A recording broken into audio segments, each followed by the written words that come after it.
So ito po yung ating mga harvestin. Mas malalaki po ito, ano? Ito po yung mother plant. Sa pag-harvest, pwede nang pulaputin yan, pero mas maganda po, gumamit po kayo ng gunting. So ito, gugupitin po natin. Kukunin natin pati yung kanyang mismong tangkay, ano? Para mas maganda pong hawakan. So ito po isa. Ito, pwede na to. Ito. Okay. Dalawa. Ang ganda pong tingnan, no? Ito po pong iba. Ito naman. Ito po. Kunin po natin pati yung mismong kana. Tatlo. Tatlo na tayo. Ito pa ang hinog. Tatlo. Apat. Ayan. So ito naman, ano? Ito naman, kabila. Apat. Lima. Ito po yung pinakamasarap na bahagi po ng pagtatanim, ano? Yung pag-harvest. So ito po. So ito pa yung ating harvestin. Lagay ko muna dito to, ano? Bibitawan ko muna dito to.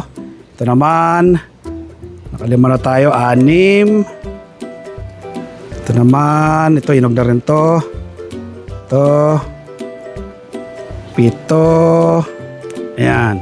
Ako, nakuha ko pati yung ano. Pati yung maliit na bunga. Tatanggalin ko na yon. Ito sa kabilang side. Ito, ayan.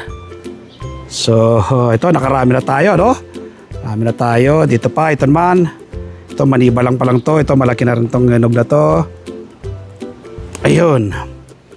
So, ang dami na po natin na-harvest. Ayan, ano? So, ito na yung ating na-harvest. Ito pa, harvestin pa natin to. Ayan, bitawan ko muna dito to. So, ito po, mga hinog na rin to, no? Harvest muna natin to. Nakarami na tayo, no? Ito po yung pinakamasarap na bahagi ng pagtatanim, ng pag-harvest. Yan. Ito pa po yung dulo. Ito. Alright. Ayun. So, ang dami na natin na-harvest. So, ito po yung ating mga na-harvest, ano? Grabe. Napaka lalaki po nila, oh. Hinog na hinog, no? Kung ayaw pong kung gusto nyo kumain ng strawberry, pwede na pong pagka-harvest, pwede kainin yan, ano? Pero ito'y gagawin nating masarap at masustansyang strawberry cucumber salsa ala Magsasaka Reporter. Pero itong isang ito ay kakainin ko, ano? Kasi ito pong variety po ito, Sweet Charlie variety. Malalaman po natin kung matamis nga ba talaga ito.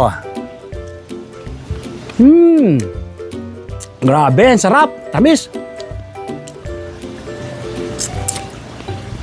Panalo, no? So magtanim din po kayo ng strawberry tulad po na aking ginagawang pagtatanim at iba't ibang uri ng gulay, no?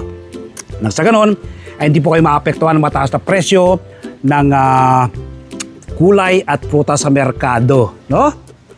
Palagi ang ko pong sinasabi, food security starts at home. Napakataas po ngayon ng presyo ng strawberry sa merkado. Alam niyo po ba kung magkano per kilo? 1,600 per kilo. So, bakit ka pa bibili? Kung pwede ka namang magtanim. So, ito pong ating na-harvest na ito. Gagawin nating strawberry cucumber salsa ala Magsasakang Reporter. Tara po!